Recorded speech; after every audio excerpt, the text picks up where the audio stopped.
There we go. Right, got you, mate. Got you. Sweet. All good. Crazy what's going on though. Anyway, yeah, before we get started, I got a list of questions here for you. Basically, I've just got them so they're relevant to US soccer over here. So Right. and try and get it as relevant as I can to the youth soccer. Yeah. So we'll start off with the youth years, the younger years, before you turn pro. Then we'll go into some of the questions when you have been a pro and see what the difference is. And then, yeah, we'll just feed from there. So, first question. Most questions are going to be two questions rolled into one, pretty much. What got you into soccer? What age did you start playing? And when did you decide to become a goalkeeper? Right, what got me into it? I think you just grow up with it, don't you? Yeah. In England, you know what I mean? That's all kids do. Like in America, you've got quite a few different sports. Whereas in England, it's football. And in the summertime, you probably play cricket when I was growing up. So probably just going to watch my dad play on a Sunday on the park. Yeah. Just grew up with it. I remember there's pictures of me from when I'm 2 and 3, just with a football, just running around. I mean, it was a different. It's like early '80s when I was born. So, I try to tell my kids now there was no YouTube and internet and stuff like that. Do you know what I mean? We just went out. Yeah, we just went out and played football. Yeah, and if we couldn't play in the street, we played in the house. Yeah, and it was just that's what it was. Everyone where I grew up had a love for football and soccer.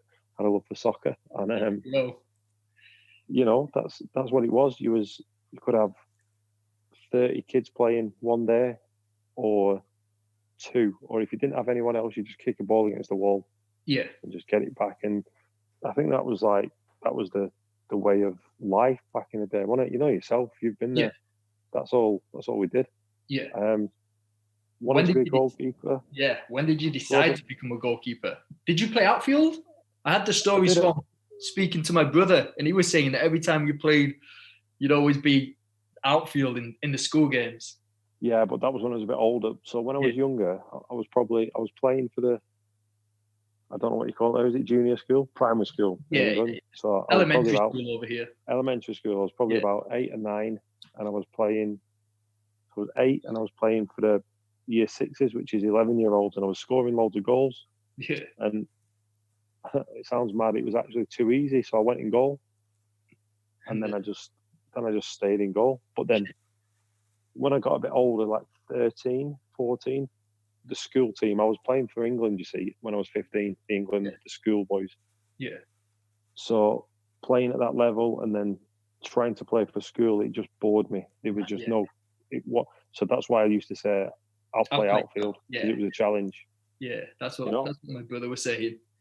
But now, the way goalkeeping is, a lot of goalkeepers have been outfield players till they're 14, 15, because it's all the Brazilian goalkeepers, especially the footballers, the goalkeepers, but the footballers as well. Yeah. Which is something that the English goalkeepers of my age struggle with, or, it's not natural. Yeah. No, for sure. I agree on that part. Now goalkeeping is completely modern, and you got to be able to play with your feet. If you can't control and pass, then you're not going to be, you're not going to get a starting place. Yeah, there's different. My thoughts on it is you've got to be able to stop the ball going in the net first and foremost. So if you're at a club in the Premier League, you need more than that. You need more than just to be able to save the ball. But I think if you're in a lower team in League 1 and 2, if I was a manager, I'd be saying, right, my goalkeeper needs to be able to stop the ball going in the net, claim crosses, organise, and then if he can make passes, happy days. Yeah. Do you know what I mean? That's what I think on. That's my situation on that. That's good. Growing up, did you only play soccer, or did you play any other sports? This kind of leads into the previous question. And if you did play any other sports, when did you decide to, soccer's the main focus? I do soccer. No, it was always the main focus. But at schools we did all sorts of sport, but not really to any level. It was part of the curriculum you had to do. Yourself, you had to do the odd athletics, the odd basketball. Basketball wasn't. I played basketball for the school, but it wasn't anything. Yeah, there were no teams. There was, there's probably only 5 people that wanted to play in it. Yeah. But I played cricket in the summer for a few years at school, and I was good at cricket, but never ever considered anything other than just playing at school for basically to get out of class. You know what I mean? You got to miss the last lesson if you played in a cricket team in the summer, so it was like an early finish. Yeah. So what was the first junior club that you played for, and how did you get the opportunity to go and join Preston North End? Just for those who are listening or who will be seeing, is our local professional club, based where me and Andrew grew up. How did that opportunity come about where you got scouted to play? I'm not too sure, to be honest. I think I started playing for, I think it was Fullwood Colts they were called, which is I don't know if they're still going now, but it was a decent setup. I played there, and then I just remember started going to train at Preston, which is obviously the professional club, when I was about 9 or 10. Yeah. And I think at the time they just was inviting everybody. Do you know what I mean? It was like a soccer camp in the summer, soccer school. Okay. So everyone you'd pay your money and you'd go and play there. And I think it came from there. I think he said, yeah, you look quite good. Why don't you come and train with our academy or centre of excellence, whatever it was called? And I went when I was about 10, and I didn't leave till I was 27. I know. There we go. Yeah. That's a long stint right there. Became a cult hero. How many days a week? So were you required going? This is making you think back now. So back in the Preston days, how many days a week was you required to attend training? And how often did you do separate training away from club training? So when I was probably 10 or 11, it was probably just one night a week. Okay. Maybe push 2 nights a week. Yeah. And then you'd play on a Sunday. But, I was lucky because we always had a goalkeeper coach. Yeah. And not many teams did, especially not the big clubs. The goalkeepers joined in and just trained by themselves and just threw a ball at each other, But we always had a good one, Lee Band. I don't know if you know Bams. Yeah. Bams was fantastic. Yeah, he used to train me as well. Yeah, he sort of looked after me from the age of like pretty much 11 to 16. Yeah. And he put in, like, he obviously saw something in me, and he used to, take me to training. So he'd work his job, and then he'd take me to training, train me, and bring me home. Like, just because he was a good guy. Do you know what I mean? Yeah. Because my mum and dad didn't drive, didn't have cars.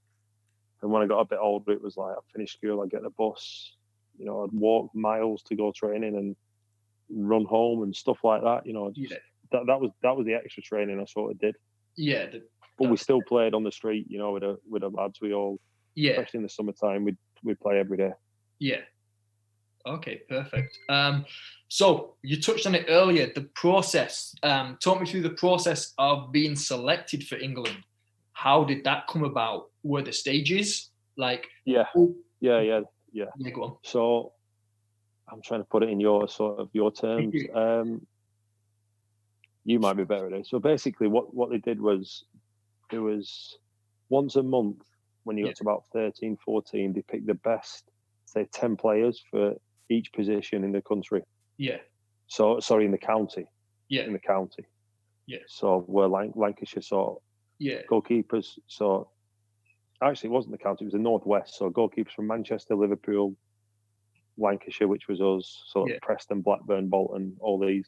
So the best goalkeepers at that age group went and trained once a month with sort of the top coaches in the country. Yeah. So you'd do like 8 sessions, and they'd all be different themes. So one would be shot stopping, one would be crosses. Nothing complicated. And at the end of it, you get a report, like a school report, Yeah. And I remember just going a few times and getting them, and they were all like A's on my report, and I'm like, oh, that's good. Decent. So I always felt like I was good, but then there's goalkeepers from Liverpool and Manchester United and Manchester City, and they always seem to get like a bit more special treatment. Yeah.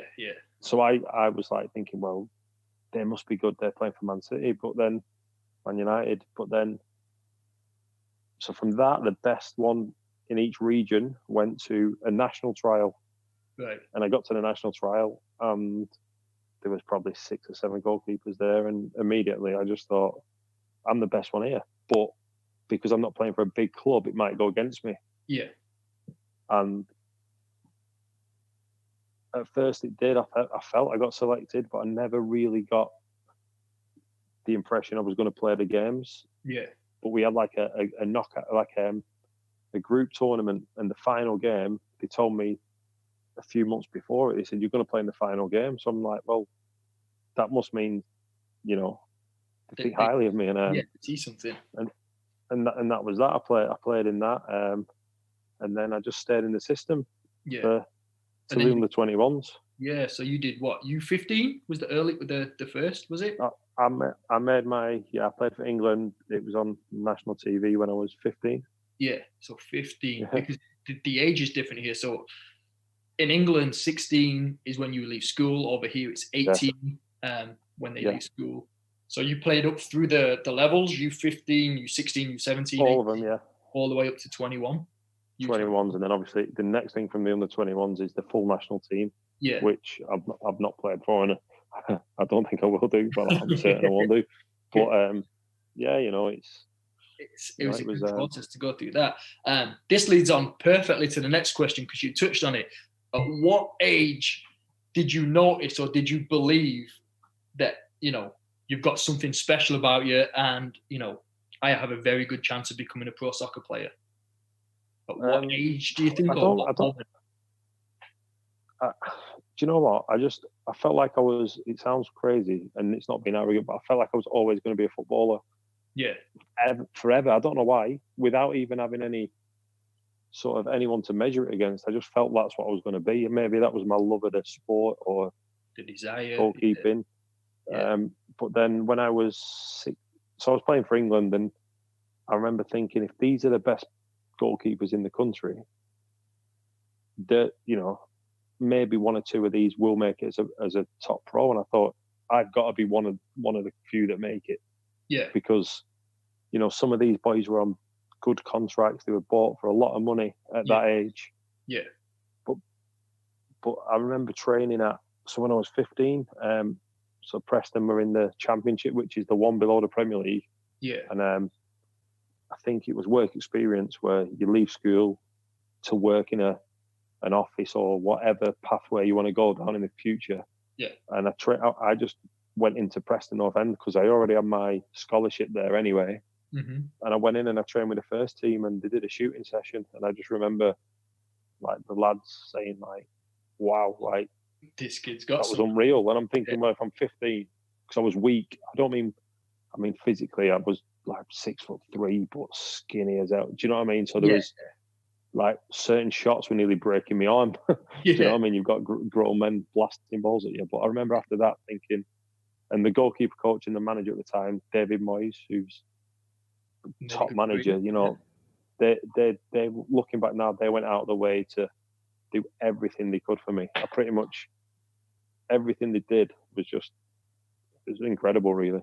Yeah, that's good.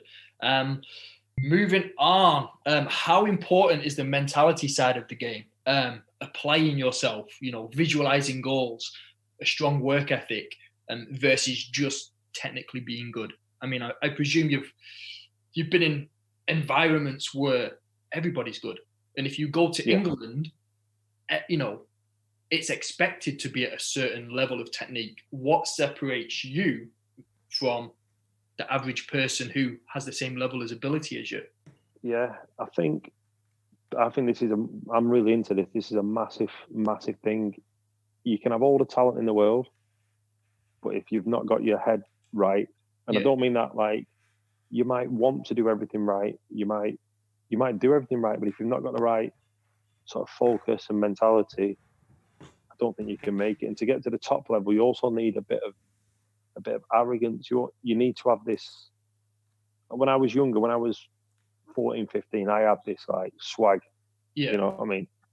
But then you get to 16, 17, and you're in a dressing room with 25 professionals that have played hundreds and hundreds of games, and you can't say a word, because if you say anything, you get slaughtered. You're classed as big time Charlie. So I went from being really confident to I wouldn't speak, because if I said anything, I'd get hammered, because I was the youngest one. So that was difficult. But I see the young lads now, and they've got so much arrogance, but in a really good way. The top ones, they've got such a confidence and a belief in themselves that I really like it. I would never criticise anyone for having that, because especially at Liverpool, the young lads, they're so talented. Yeah. They've got such good mentalities, work ethic. They're really polite, really good values. Yeah. But they've got an edge, do you know what I mean? Yeah. Which I think the top players need. But for me, there's talented lads growing up with me, and I just thought, like, just work harder than everyone. I do it now. I still do it now. I still try and work. Yeah. Like, yesterday, mate, I went out for a run, and I was only going to do 45 minutes. I ended up doing 16K, because I just thought I may as well just run. Yeah. Why not? Yeah. Do you know what I mean? Yeah. I'm not doing anything else. And I think things like that, where if you're feeling bad, if you want a day off, everyone feels bad some days. Yeah. But my mentality is, like, if you're feeling bad, do a gym session, go out for a jog, bike, you'll feel better. Yeah. You'll feel better. Have a stretch. Just do stuff. Just be active. And it just keeps you ahead of the game. And then if you've got the talent as well, then I think you've got every chance. Yeah, for sure. That's good. That's one of the big things that we're trying to push as well, especially in our club, is the mentality side. It's not just, it's very easy to see the Neymar videos, the Ronaldinho videos, where they look like they're having fun and messing around, but they forget that even at that level, they put the work in. They'll be, first at training, the last to leave, etc. The ones that work hard.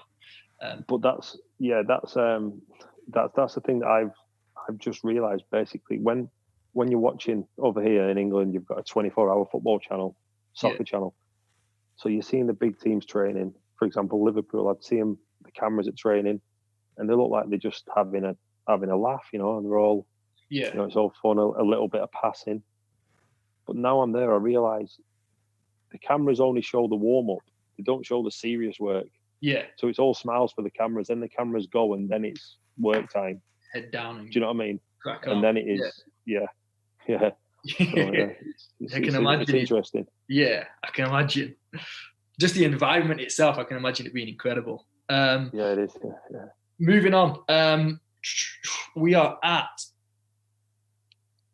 So again, a lot of these, I tried to plan them so they follow on, and they're following them perfectly right now. We both had the same goalkeeper coach, Lee Bamber, when we was at Preston. How important was he throughout the beginning of your journey?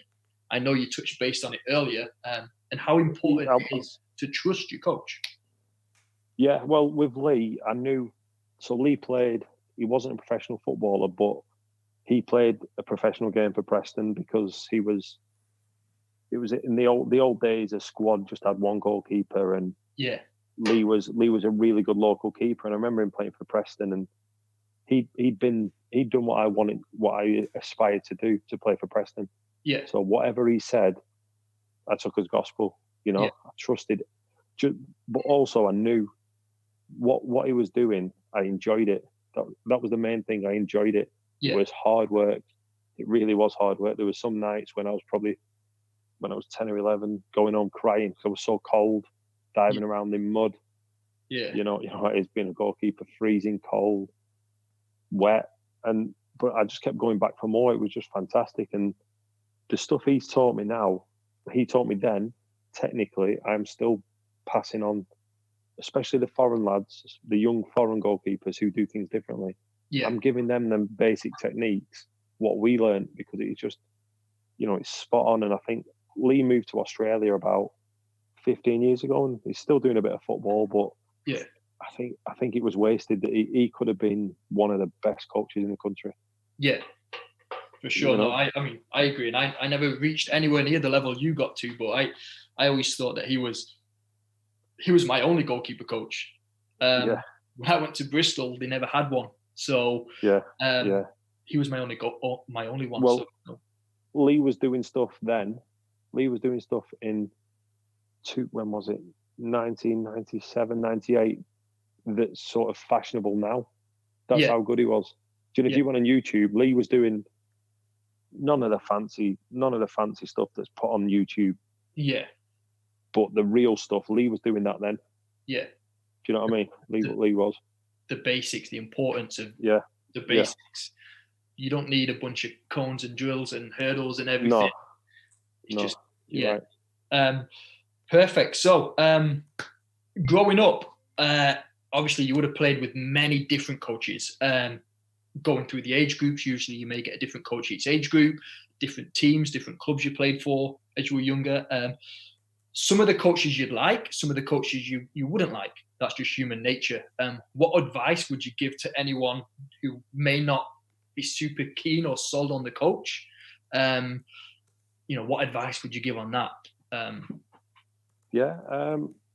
I've been fortunate because every single goalkeeper coach I've had, I've really got on with. There was one we get on really well now, but at the time, there was a lot of issues. The manager was, so when I was leaving Preston, the manager at the time was under pressure to sell players. Okay. Do you know what I mean? I was one they wanted to sell, but they wouldn't sell me because financially it didn't work out. Yeah. So me and the goalkeeper coach sort of clashed a little bit. I didn't dislike him at all, but we clashed. Yeah. But looking back, I understand he was under pressure from other people. Yeah.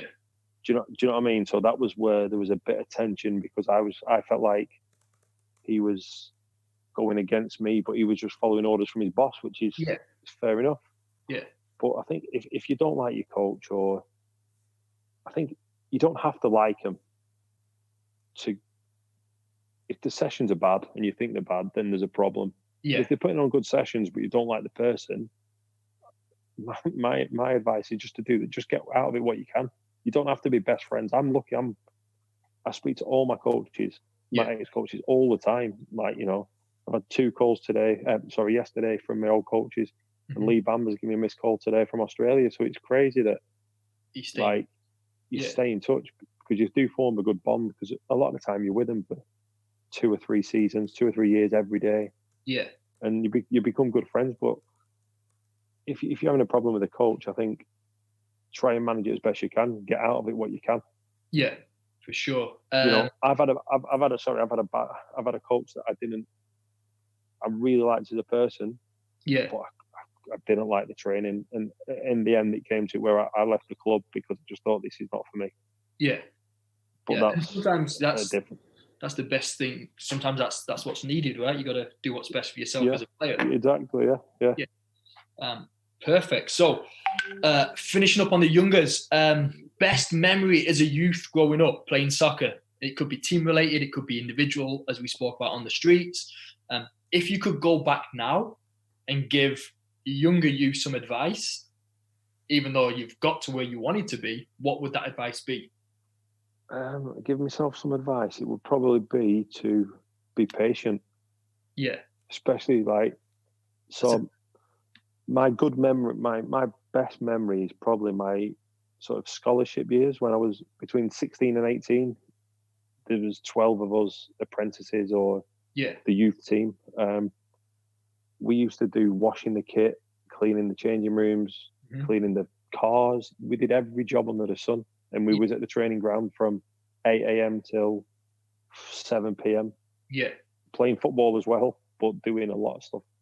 But that was my best. That was just the banter and the lads. It was just brilliant. Yeah. You just it's doing jobs that you may not necessarily want to do, but no. Within I also think that we all moaned about it. Yeah. Obviously, but that was how it was. We don't do it now, but I think that gives you a bit of discipline as well. Yeah, for sure. A bit of cleaning players' boots, getting everyone's kit right. That was a great time. But the advice, just be patient because when I was so I played in the first team when I was 16. So I'd left school. 3 months later, I was playing against the Premier League team.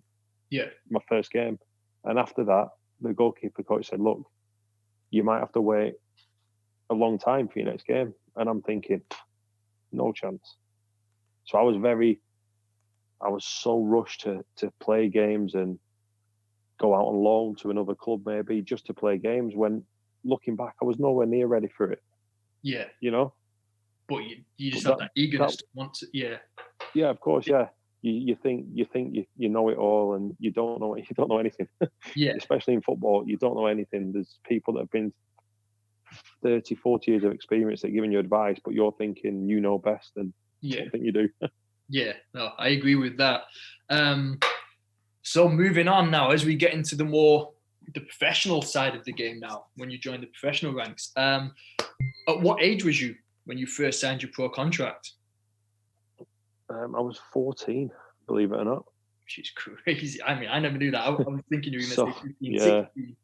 No, it was, I think it was done a bit.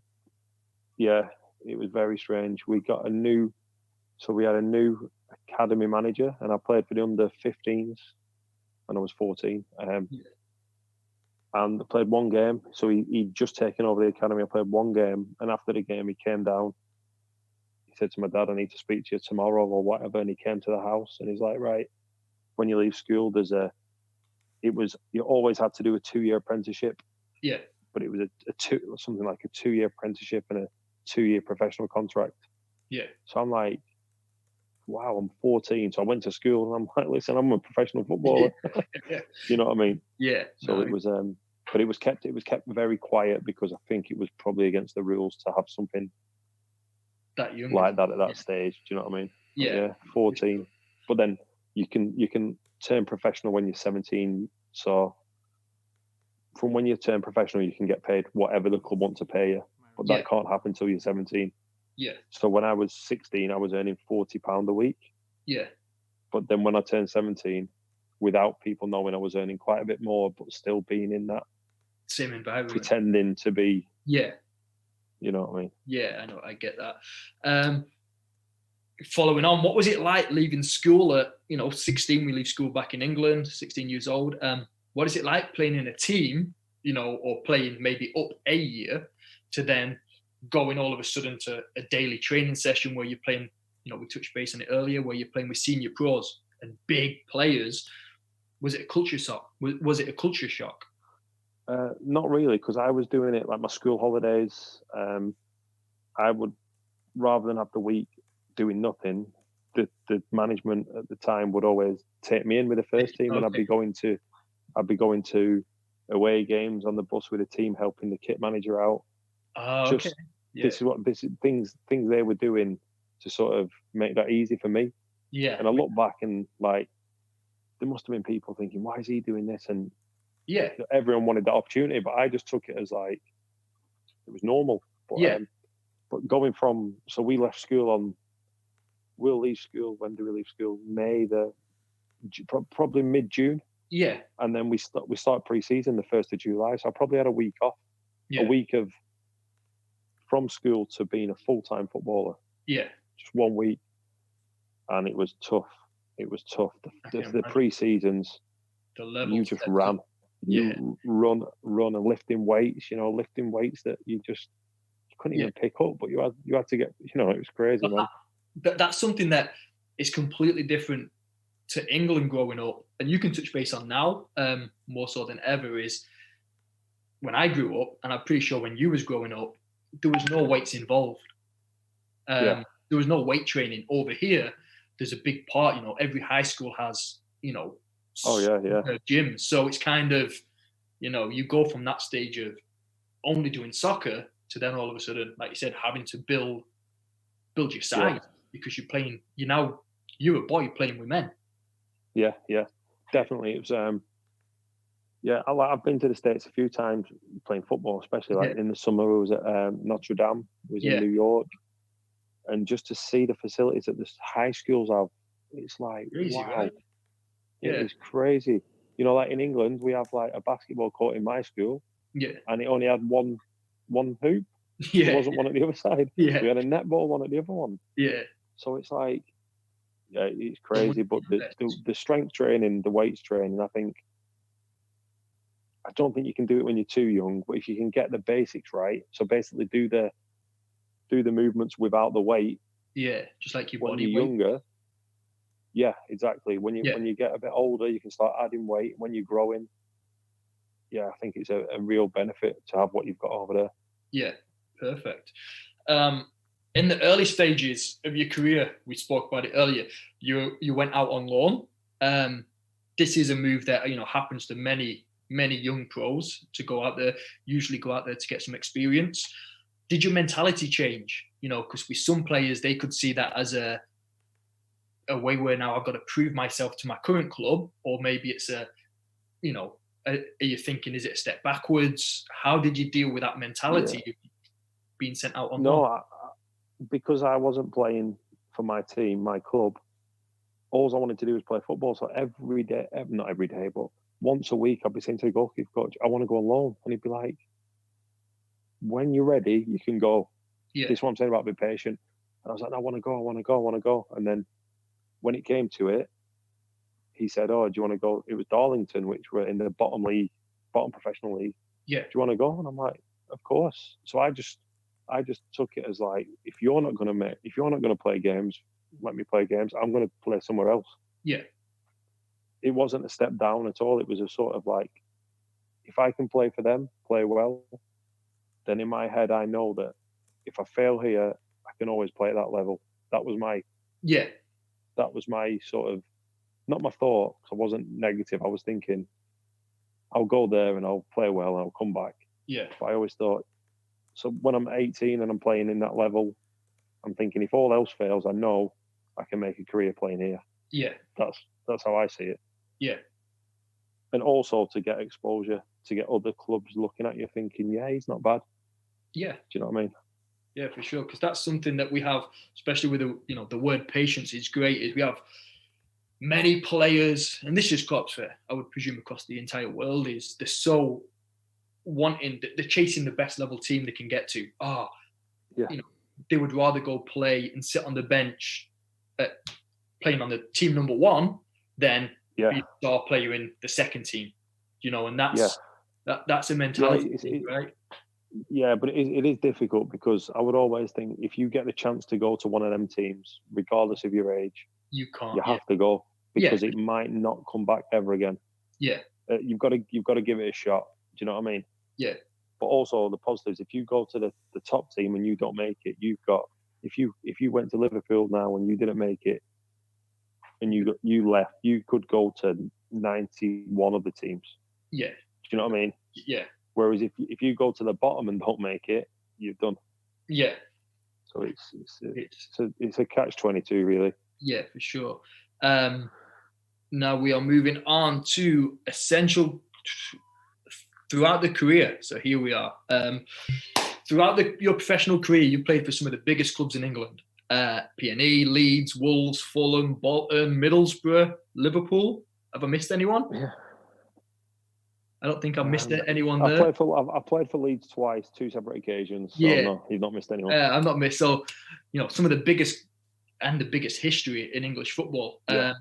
What is the one trait that exists amongst all of the clubs that you've been at? Is there is it level expectations? Is it, is The there some? biggest trait of all the clubs I've been at is they've all been brilliant clubs, all been brilliant people.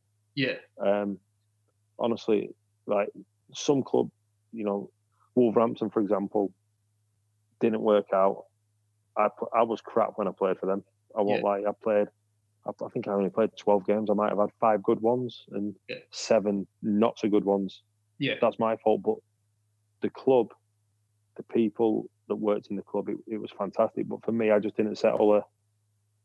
Do you know what I mean? But the rest of them, the likes of Leeds, Wolves especially, Leeds and Wolves, Middlesbrough to an extent, the expectation levels I felt at the time was too high for where the club were.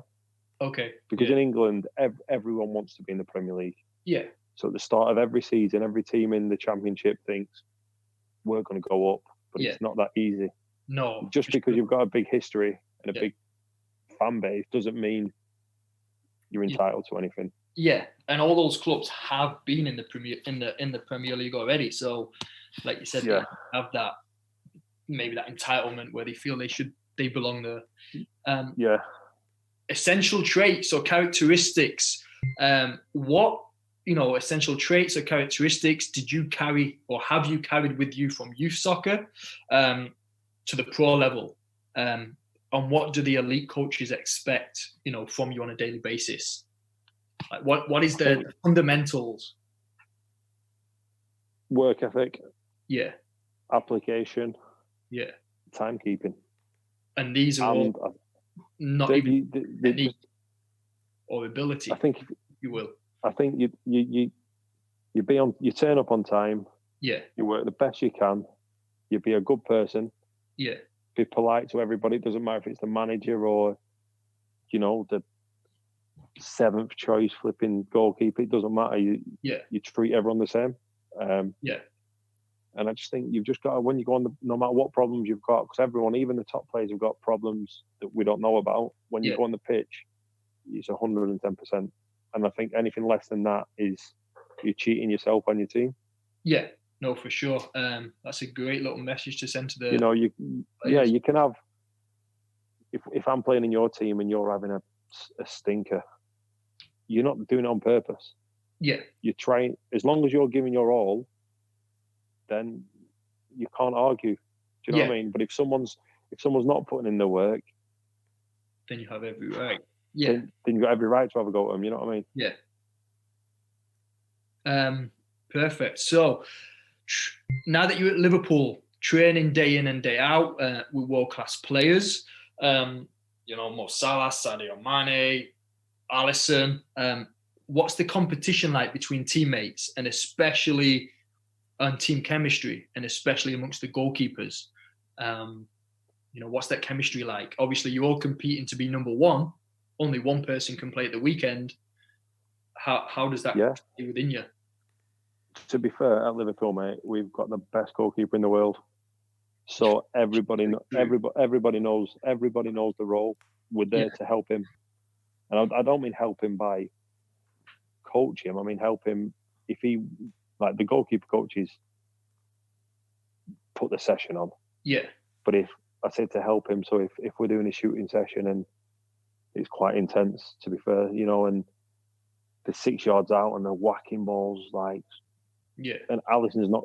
You don't want Alisson to do that because if he gets injured, he misses the most important games, which is the Saturdays. Yeah, That's where I'll help him out. I'll do the session because I'm like, you don't want to take a ball in the face from 5 yards. Yeah. Do that on a Saturday. Do you know what I mean? Yeah. So the camera, the banter's brilliant. We've got a Brazilian, a Spaniard, an Irishman, a young Polish, a young Czech lad, and me, which is English. So they're all, we've got a Dutch goalkeeper. Dutch goalkeeper coach and an English goalkeeper coach as well. So it's brilliant, mate. It's just such good guys, and that we really push each other. Obviously, like I said, Alisson's he's just the best I've ever seen. He has not got any weaknesses, and for me, it's almost trying to impress Alisson. Try and make him say he's not a bad keeper. Do you know what I mean? Yeah. And I think everyone wants that. If someone like Alisson praises you, because he's a man of, he doesn't speak much. He's a very polite, humble, religious guy, but he's not a loudmouth. He doesn't shout off. Yeah. So if he says well done, he means well done. You know what I mean? Yeah. So it's competitive. There's often 4 of us training. Yeah. So we often do 2v2, whether that's a distribution session. We have competitions, Yeah. The loser makes cups of tea or coffee for the other group, or little things like that. Yeah, that's cool. So you set the little challenges amongst yourself. So all the time. Yeah. Oh, that's cool. What is a typical training day? We don't have to go too far into detail. But a typical training day. What time do you arrive at the ground? Talk us through just a little training day. How often do you stay behind, do extra work? How often do others stay behind? Just to keep sharp. Yeah, that's a bit of a different thing now. We don't actually stay behind because we train at, more often than not, we have to be report to training ground 90 minutes before the session starts. Yeah. And we train quite a lot late afternoon. So say we have. And is the fines Do you guys get fined for? There's obviously it happens a lot. Right? Fines if you're late. Fines if you're late, but no one's ever late. That's one of the things I'm saying. No one's ever late. That's why I think we've got such a good, a good squad. And so you'll arrive 90 minutes before training, and at Liverpool, everybody does the specific work, the gym work before training. So you've got an hour and a half. So it takes me an hour to get there. So I'll drive to training, put my training kit on. Yeah. You get weighed. You say hello to people. Do you eat breakfast though, or do you have it at home? Well, no, I would do if we train in the morning, but we train late afternoon. So I'll have sort of, a medium dish when I get there, not too heavy. Have a coffee, have a chat with the lads. Then we go in the gym. We all have our own programs. Go in the gym for about an hour. Yeah. 45 minutes to an hour, sort of pre-activation, weights, get ready, go outside, probably 45 minutes with the goalkeepers, really hard session. Then we join in with the team. And then by that time, you're absolutely knackered because training's so tough. Do you know what I mean? So then it's probably some lads get massages, some lads go in ice bath, hot bath, and then eat food, take some food home to eat later on at night, and then same again the next day. Sounds good. Obviously, there's a huge buzz around Liverpool right now over the last year. In one word, what would you describe that that creates that? It creates the togetherness, if you will. There's one word, so you can't use that word. I think, I've not been there long, so it's probably not for me. My opinion is probably not really valid, but I think the manager. Yeah. I think the manager creates. He sets a standard. Yeah. And managers try, and I've had managers in the past that they'll say certain things in the press, on the television, but different. They won't be doing what they're saying, if you know what I mean. Yeah. Whereas this guy, whatever he says, he's unreal. He's so straight. Yeah. And I think the level of demands, and everyone's meeting that standard. Yeah. It's just a brilliant vibe. But I think it comes from the top. Yeah. Maybe even the owners, Mm-hmm. They pick the manager. Yeah. So they've got to have the same sort of understanding, and then that transmits to the players. Yeah, for sure. Final question I have for you right now. Final question. Do you enjoy or do you have the same level of enjoyment playing in front of 60,000+ people now a week, or, getting out there training as you did when you first started out playing on the park? Like with the added pressure being at I do. Club. Yeah, it's a bit different now because obviously I've not played this season. Yeah. I loved the training. I get a bit, maybe not so much now, but my first few months I was getting sort of a bit not nervous, but maybe nervous training because I felt like every day I had to prove myself. Every day I still do, but I think I'm accepted now, and training well. They know what I can do, but I think there was a stage in my career where I didn't love it as much as I used to. Yeah. Do you know what I mean? It's, which is natural for some things, right? Yeah. When I was about 20, probably about 2 or 3 years ago, I sort of lost sort of a bit of a buzz for it because you're playing in teams that aren't doing well, and a bit of criticism for yourself and the team, and it just gets on top of you, and you just start thinking, I'm just not enjoying. You enjoy when you're winning and playing well. Everyone does. I don't care what they say, but when you're not, it's difficult. If you have a couple of seasons where it's not gone great, you start thinking, do I really want this? And then this move came about, and I just feel like when I was 16, and I just diving around like a lunatic after every ball. That's what I'm doing now. Yeah, 36. That's sweet. That's good. I got 3 questions left. That's it. These are just from my staff. I put it out to there to get some of the other coaches. They wanted to ask some. One of them, which leads perfectly onto what we just spoke about, is advice on how to stay motivated. If you're already playing at the highest level you can play, whether it's youth soccer, whether it's pro, how do you keep motivated and still continue to bring that, that work ethic? Like we said, it's easy when you're winning, but how do you do it? Yeah. Well, it depends. It depends what level you're at. As a professional footballer, your motivation when it's not going well is you need it's your living, so you need to keep earning contracts. Yeah. That's a simple motivation. If money doesn't motivate me, it never has done. I'm easy. Like, Yeah. do you know what I mean? It's not really a motivation, but I think it's just pride. You've got to have pride. Yeah. The last thing if I'm training, I would hate it if I come off and someone said, he's crap. Yeah. I would hate it. Yeah. Do you know what I mean? I think that's the biggest thing for me.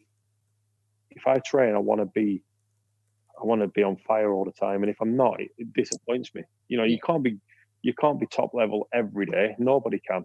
Even the best have off days, but you can try to be. Yeah. So that's the motivation. I think personal pride. That's what I'd say it was. Personal pride. Perfect. The next one. So as our club, we operate on. There's 11 core values. I'm going to pull them up right now. So we operate on 11 core values. Which core value or a combination of the core values do you credit in helping you develop from a youth player to a professional? So we have 11. We have leadership. We have enjoyment. It'll be hard for you to remember all these. We have empathy, advice, passion, tenacity, safety, respect, accountability, humility, and unity. So each month, we'll set, tones in training, say, hey, this month is enjoyment type thing to try and bring in a value. Which one would you say, if you can remember some, or even some of your own, would work in getting you from, youth to pro? Right. I think the ones that stand out, you got to enjoy it. Yeah. You have to enjoy it. You got to respect. Yeah. Did you say humble or humility? Yeah, humility. Yep. Yep. Respect and accountability. Yeah. Because I think you've got to be accountable for your career. Yeah. You can't blame someone for something not happening. Yeah. Do you know what I mean? You've got to take responsibility when it's going well, and when it's not, it's got to be you. Yeah. They were the ones that stood out when you said, mate. Yeah, perfect. And the last one, this is an open one. You've never played in America, but you never played in the American League, but you've been over here. Your point of view, actually, you've played with some very good Americans. Yeah. Your point of view on American soccer, American soccer players in regards to skill and tactical development. Obviously, the setup here is much different. The season is twice a year. You have the spring season, you have the fall season. They break for, I think, like basketball season or baseball season starts, and kids tend to chop and change which sport they do in which season. So it's not a year-round activity we do back home. Do you think, just what's your point of view on it? Do you think it hampers them? I mean, you played with Brian McBride, Eddie Lewis, I think. Yeah. I'm just going to plug my phone in quickly. Sorry, mate. Yeah. Sorry, mate. I just need to sit down. So the American players I played with, Eddie Lewis was fantastic. What a great player. Yeah. But I was quite young, so I didn't really sort of, I don't know. But recently, Tim Ream, I think Tim Ream's been the captain of the soccer team in America. Yeah. So I played with Tim at Bolton for 3 years, and then I signed for Fulham, and Fulham were trying to sign a defender, and I went to the manager personally, and I said, look, I knew Tim Ream was available for transfer because Bolton was struggling. Yeah. And I said to the manager, you have to sign him. That's how good he is. And I've never said that about any player. Yeah. I went out of my way, so we signed Tim. Tim was brilliant. The American goalkeepers, Brad Friedel. Yeah. I've never played with Brad Friedel, but I used to watch him. Brad Friedel, Tim Howard, some fantastic, top goalkeepers. Yeah. In the Premier League have been American. Casey Keller going back a bit further. Yeah. And yeah, my a good friend of mine plays for Colorado Rapids, Jack Price. Okay. He's a centre midfielder. I think he's a captain there as well. I speak to Jack, and he said it's a really good league. I think the travelling's difficult for the English lads. Yeah. Do you know what I mean? Because our furthest journey is like a 40-minute flight. Yeah. Whereas this can be, you're flying across time zones. Yeah. You know? Well, that definitely can be tough. But in regards to the technical, tactical, it's kind of the same anyway, right? It's all based on the environment you put yourself in, you grow up in.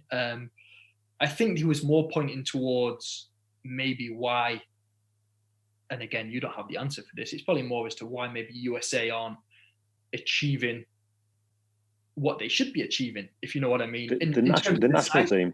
Yeah, in terms of the size of the country, and like you said, there's some good. Yeah, it's a tough one. Right? I think that I think the reality is that if you're a talented, I don't know as much as you lads about your country, but I think in America you've got so many options. Yeah. And if you look at it's a bit different. In England, they don't really publicise out the earnings of players. They don't have to. But obviously, we see the NFL contracts, the NBA contracts, the baseball contracts. Yeah. So if you're a talented sportsman, and you're getting that opportunity to play for £50 million contracts or play in the MLS for that's a big not much money. Yeah, I understand why people go down the route of one of the other sports. Yeah, no, I think that answers it perfectly. Until they can put more emphasis on it, then obviously it's always going to be how it is. There's always going to be talented players coming through. It's just getting them into a level where they can all succeed. You're not wrong. That's all I have for you right now. I will let you get going because I kept you on far too long. But no, it was great chatting with you. Great catching up. Man, good catching up, mate. If you ever need anything else, just let me know. I will do. Thank you very much. Pleasure, Carl. Top man. Take it easy, mate. You as well. See you later. See you in a bit. Bye.